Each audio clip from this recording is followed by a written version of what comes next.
The story begins with a boy named Kim, who was already late on his very first day of school. Before sending him off to school, his mother, Yoon, packed his bag with a lot of heavy stuff so that, because of his special powers, he wouldn't start floating in the air. Then, after picking up his bag, Kim got on the bus and saw that a girl named Young had missed her bus. He somehow managed to get the bus to stop and help Young get on. But the girl didn't even have money for a ticket, so Kim paid for her as well. Suddenly, Kim started to feel his flying powers awakening on their own. So he tried really hard to keep his feet on the ground so that his secret wouldn't be revealed. Later, we see that all the kids in the class were studying, but Kim's eyes were fixed only on Young, because deep down he was madly in love with her. As soon as he saw her, Kim's feet started to lift off the ground again. So he grabbed his desk tightly so he wouldn't float up into the air. Meanwhile, on the other side, we see a man named Frank at the airport.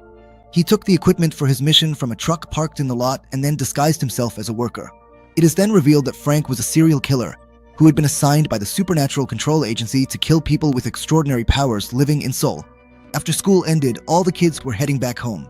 But just then, a boy named Lee stopped Young and took her to show her the school gym.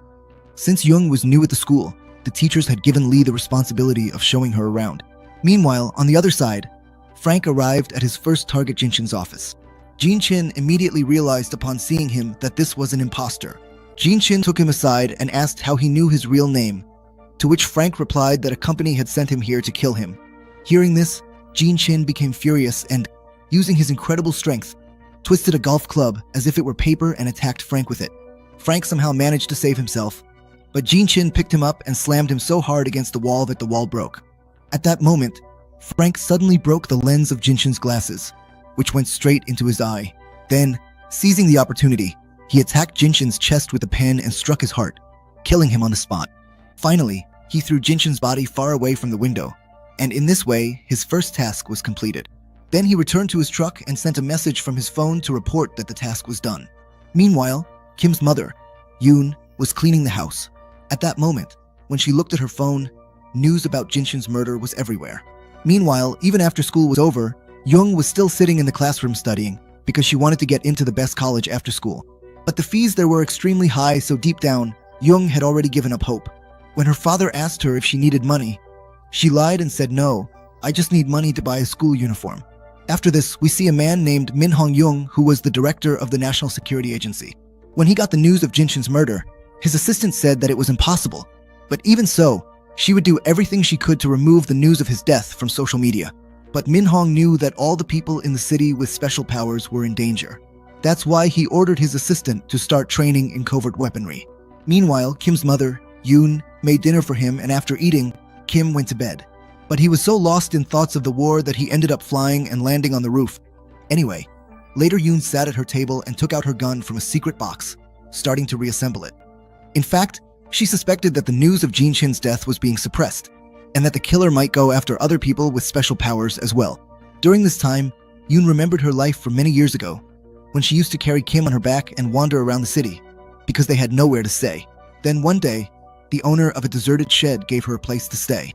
As time went by, Yoon built a big playhouse for her son and also set up several safety nets so that Kim could learn to control his flying ability. But the problem was that Kim still couldn't understand what his mother was trying to say, and because of this, his training was quite difficult. But even then, Yoon did not give up, and after months of hard work, she turned this shed into a big restaurant, and her business started doing well. From that time on, she forbade Kim from playing outside, and the poor boy spent his entire childhood watching cartoon superheroes on TV, which made him start to believe that he was a superhero too. Now, to show everyone his powers, he called his school friends and started flying in front of them.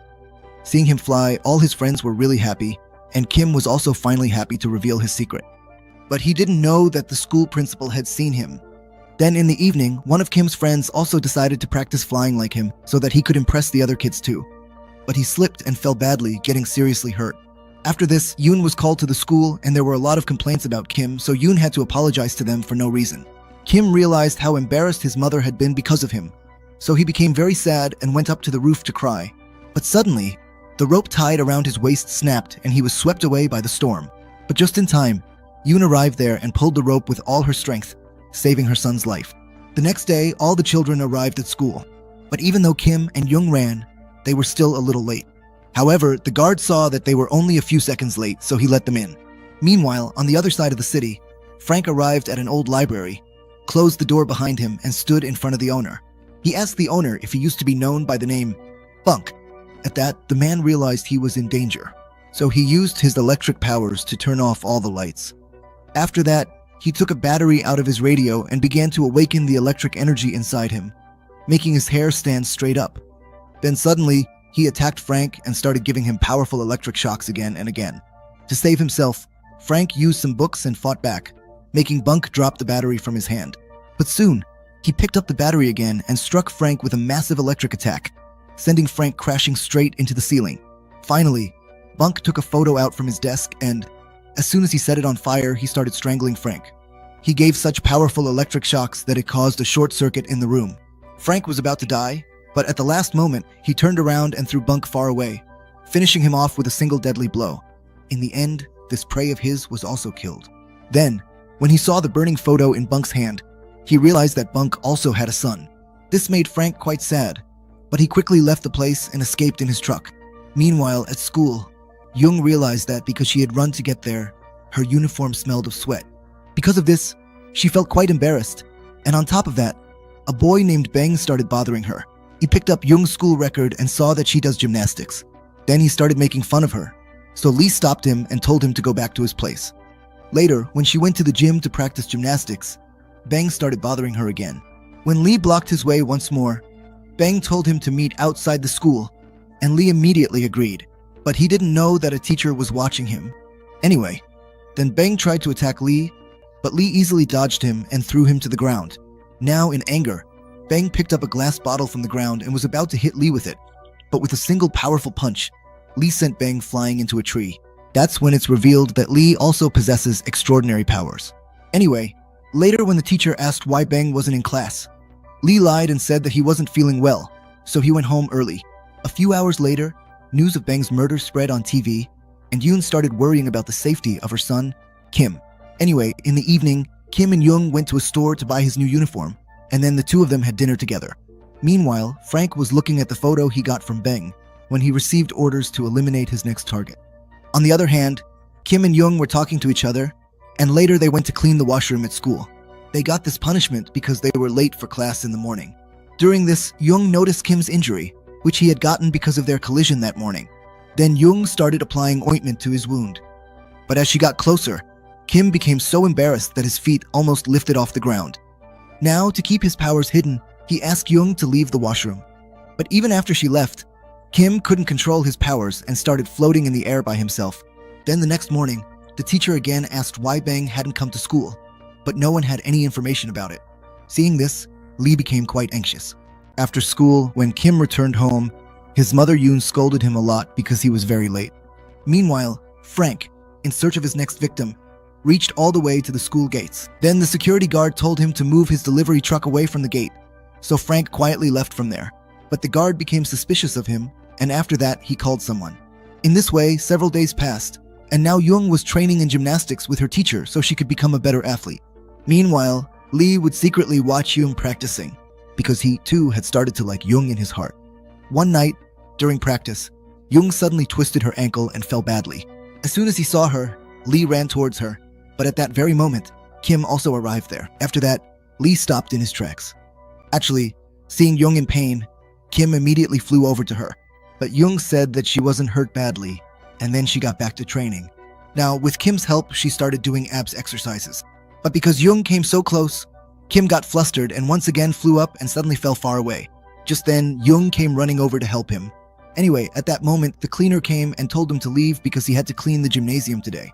Kim told Jung that he was fine and left from there, but Jung couldn't understand at all how he suddenly flew off and fell so far away. Anyway, after some time, Lee came to the gym and went over to the board where Jung was practicing her jumps. Now, in anger, he jumped so high that his paw left a mark on the wall. A few days later, in the evening, Jung and Kim were eating at a shop. Just then, Jung suddenly remembered that she had left her sports shoes back in the school gym.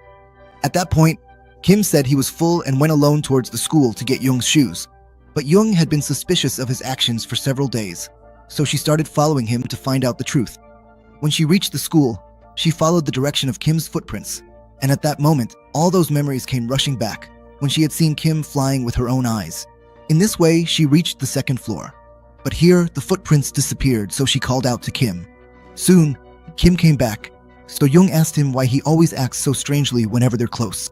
But Kim said that it was nothing like that. He said, "That's just how I am normally." Later, Kim was searching for something in his bag. Jung noticed that his bandage was about to come off, so she started fixing it.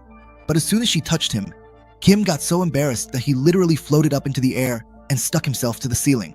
Seeing this, Jung was completely stunned. But now she started looking for a way to save Kim. She climbed onto a box, jumped towards Kim, and pulled him down to the ground with her. Then she quickly handed Kim his heavy bag. And finally, everything went back to normal. After that, they left the school. But they didn't know that the security guard had seen all of this through the cameras. Meanwhile, at home, Yoon was making dinner. And when she saw that Kim had come home, she went to the door. She saw that Jang was with Kim, and she was very happy because it had been a long time since Kim had brought a friend home. She invited Jang to stay for dinner. Meanwhile, on the other side, Frank went to a beauty salon, where he met a girl named Hong. Frank asked her to give him a haircut. During the haircut, Frank said that he knew her real identity. He called Hong Majik, which was her real name.